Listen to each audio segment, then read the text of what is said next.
నేను ఎక్కడికి వెళ్ళినా ఎర్ర బుక్ అంటారు కదా, మీరు మీ పని చేయండి అబ్బా, ఎర్ర బుక్ దాన్ని పని చేస్తుంది. అంతేగా నేను మర్చిపోయా, ఎట్లా మర్చిపోతా స్వామి? ఎందుకు మర్చిపోవాలి స్వామి? తోట చంద్రని చంపేస్తే మర్చిపోమంటావా? నందం సుబ్బయ్యని చంపేస్తే మర్చిపోమంటావా? ఎట్లా మర్చిపోతావు? చంద్రబాబు నాయుడు గారిని 53 రోజులు జైలుకు పంపిస్తే ఒక కొడుకుగా నేను మర్చిపోతానా అని అడుగుతున్నాను. నాకు తెలుసు ఆయన పడిన బాధ, ఆవేదన ఇప్పుడు కూడా బాధేస్తుంది. ఎందుకంటే ఆ రాజమండ్రి జైల్లో ఎక్కడైతే ఆయన బంధించారో ఆ జైలుని అభివృద్ధి చేసింది చంద్రబాబు నాయుడు గారండి. 2 శిలాఫలకాలు ఉన్నాయి ఆ జైలు ముందల. ములాఖాత్ బిల్డింగ్ కూడా కట్టింది ఎవరు? చంద్రబాబు నాయుడు.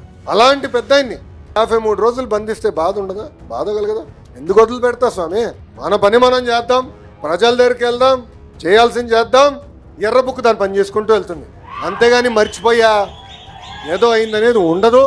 నా జీవితాంతం నేను మర్చిపోను. నాకు చాలా క్లారిటీ ఉంది. ఎందుకంటే తప్పు చేసిన ఎవరిని వదిలిపెట్టుకోడు సార్.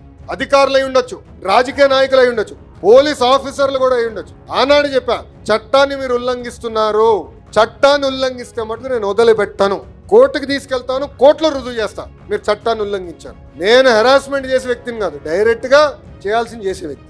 అభివృద్ధి దాన్ని పని చేసుకుంటూ వెళ్తుంది, సంక్షేమం దాన్ని పని చేసుకుంటుంది, రాజకీయం కూడా దాన్ని పని చేసుకుంటూ వెళ్తుంది.